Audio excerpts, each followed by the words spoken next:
미래통합당 영등포갑 문병호 후보입니다. 오늘은 정치개혁 과제를 가지고 전망을 했습니다.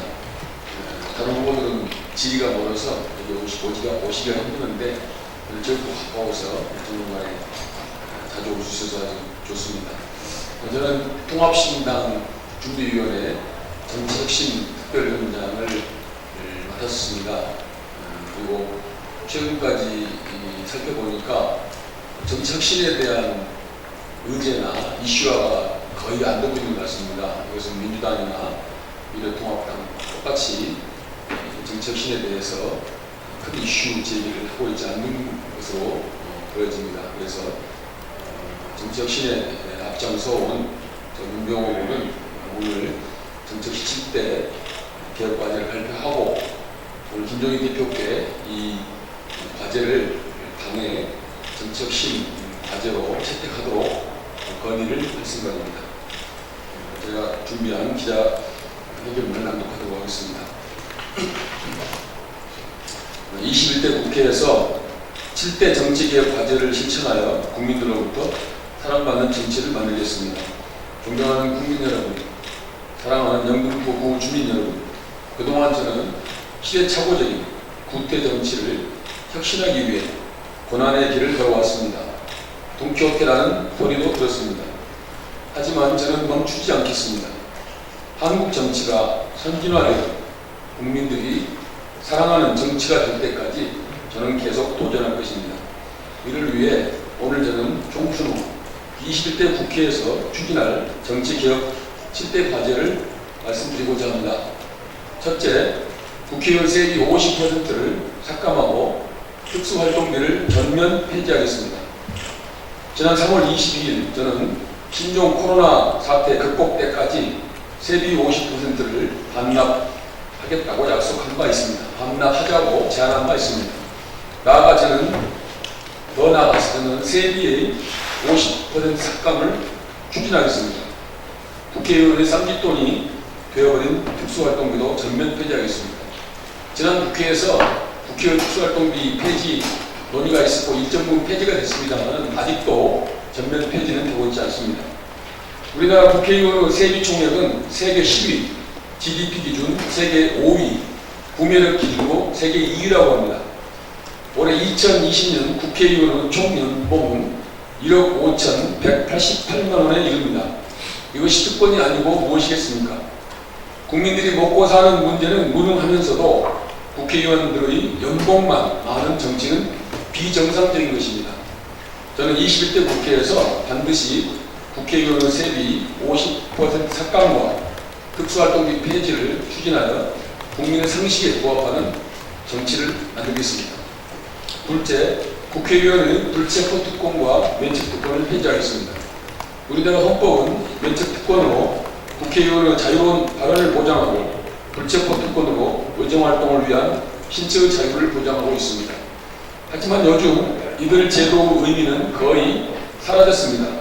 오히려 비리의원을 보호하고 막말과 망언을 보호하는 제도로 인식되고 있습니다.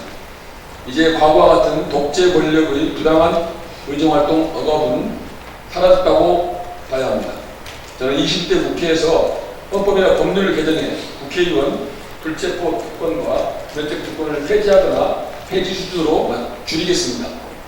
셋째, 국회의원 국민 파면제. 저는 국민 소환제라고 표현하지 않고 국민 파면제라고 그동안 표현을 해왔습니다. 국민 파면제를 도입하겠습니다. 우리나라 유권자의 주권은 절반에 불과합니다. 대표이단 선출권만 있을 뿐 잘못 있을 때 해임권이 없기 때문입니다.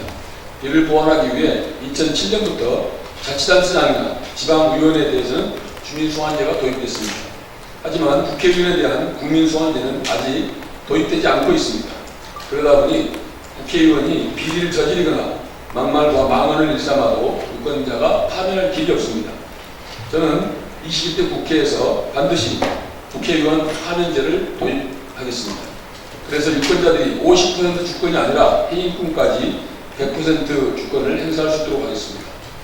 넷째, 국회 윤리투기를 상소하고 윤리위원을 전원 외부 인사로 구성하여 비리나 망언을 강력하게 징계하겠습니다. 이 문제에 대해서도 그동안 무차에 얘기가 나왔습니다만은 실천되지 않고 있는 부분입니다. 헌법 제64조 제2항은 국회는 의원의 자격을 심사하고 의원을 징계할 수 있다고 규정되어 있습니다. 하지만 국회 윤리특위가 2018년 비상설기구로 전환되면서 비리의원, 막말의원에 대한 징계 기능은 상용화되고 있습니다. 저는 국회 윤리위원회를 상소하고 위원들을 전원 외부 인사로 구성하여 비리의원, 막말의원에 대한 징계를 강화하겠습니다. 다섯째, 정당의 국고보조금 제도를 폐지하겠습니다. 정당은 정치적 견해를 같이 하는 사람들의 자율적 결사체입니다. 하지만 한국의 정당들은 자율성이 거의 없어 정부 산하기관이나 반변단체와 비슷합니다. 정당 예산의 90%가량을 국고보조에 의존하고 있기 때문입니다. 이는 정당들이 국민 혈세의 빨대를 꽂고 세금을 도둑질하는 것과 같습니다. 저는 21대 국회에서 정당의 국고보조금 제도를 폐지하여 정당들이 국회 혈세로 기득권을 챙기는 나쁜 행태를 바로잡겠습니다. 정당이 당원들의 당비 중심으로 운영될 수 있도록 정상화시키겠습니다. 여섯째, 정당의 공천심사위원회 기능을 폐지하겠습니다. 현행 정당의 공천심사위원회는 당 지도부의 공천 권력으로 기능해왔습니다. 그러다 보니 전략공천, 단수공천을 통한 당 지도부의 권력 강화, 경쟁세력 배제, 당원과 지지자 등의 참여계 봉쇄 등 숱한 문제점을 드러내고 있습니다. 저는 정당의 공천심사위원회의 공천 기능을 폐지하고 공직후보자 자격심사위원회로 바꾸도록 하겠습니다. 그리고 정당의 공직후보자는 당원과 지지자에 대한 경선이나 후기선거인단을 구성해 선출하도록 하겠습니다. 일곱째, 청년 공직 출마자의 기탁금을 50% 줄이겠습니다. 현행 공직선거 기탁금은 청년들에게 매우 부담스럽습니다. 그러다 보니 보다 많은 청년의 출마와 정치 신인의 등장을 방해하는 장애물이 되고 있습니다. 저는 청년 공직 출마자 기탁금을 50% 줄이고 반환 비율을 상향 조정하여 청년과 저소득 정치인 신인의 정치인 진출을 확대하겠습니다. 이 밖에도 정치개혁 과제는 3절째 있습니다. 저는 국민들로부터 사랑받는 정치가 될 때까지 문제 제기를 멈추지 않겠습니다. 한마디의 국민 내기가 되어 한국 정치를 선진화시키겠습니다.